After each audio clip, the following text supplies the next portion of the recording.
இந்த மாநாட்டில் 5 முக்கிய அறிவிப்புகளை உங்களுக்காக, உங்களின் ஒருவனாக வெளியிட விரும்புகிறேன்.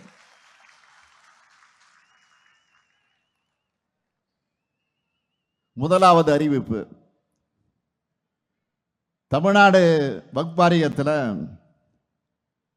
பதிவு பெற்றுள்ள 1537 உலமாக்களுக்கு 3000 ரூபாய் ஓய்வூதியமும், 44 உறுப்பினர்களுக்கு குடும்ப ஓய்வூதியம் 1500 ரூபாயும் இப்போ வழங்கப்படுது. இனி 5000 ரூபாய் ஓய்வூதியமாக 2500 ரூபாய் குடும்ப ஓய்வூதியமாக உயர்த்தி வழங்கப்படும். இரண்டாவது அறிவிப்பு, உலமாக்கள் நல வாரியத்தில் 15060 உலமாக்கள் இருக்காங்க.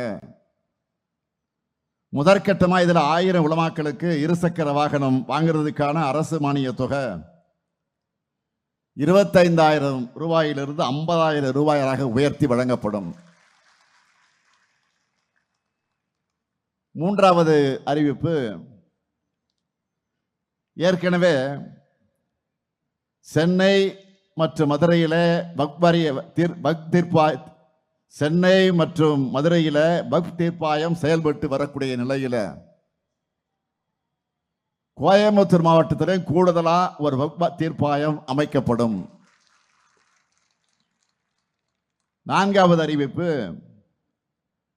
கல்லறை தோட்டம் மற்றும் கபரிஸ்தான்கள் இல்லாத இடங்களில் மாநகராட்சிகளால் அரசு நிலம் தேர்வு செய்யப்பட்டு அவை அமைக்கப்படும். ஐந்தாவது அறிவிப்பு, அரசு உயர்நிலை மற்றும் மேல்நிலை பள்ளிகள் இருக்கக்கூடிய 10 உருது மொழி ஆசிரியர் காலி பணியிடங்கள் நிரப்பப்படும். இந்த அறிவிப்புகள் எல்லாம் மகிழ்ச்சி தானே? அண்ணன் உங்களை தான் கேட்குறேன், மகிழ்ச்சி தானே? மகிழ்ச்சி. மீதி இருக்கும் கோரிக்கைகளும் படிப்படியாக ஆனால் உறுதியாக நிறைவேற்றப்படும். செய்திகளை உடனுக்குடன் தெரிந்து கொள்ள கீழ்கண்ட கேபிள் மற்றும் டிடிஹெச் நெட்வொர்க்குகளில் எம்நாடு செய்தி தொலைக்காட்சியை காணுங்கள். பாதகம் செய்பவரை கண்டால் நாம் பயம் கொள்ளலாகாது பாப்பா. மோதி மிதித்து விடு பாப்பா, அவர் முகத்தில் உமிழ்ந்து விடு பாப்பா. அண்மை செய்திகளை உடனுக்குடன் தெரிந்து கொள்ள இணைந்திருங்கள் எம்நாடு தொலைக்காட்சியுடன்.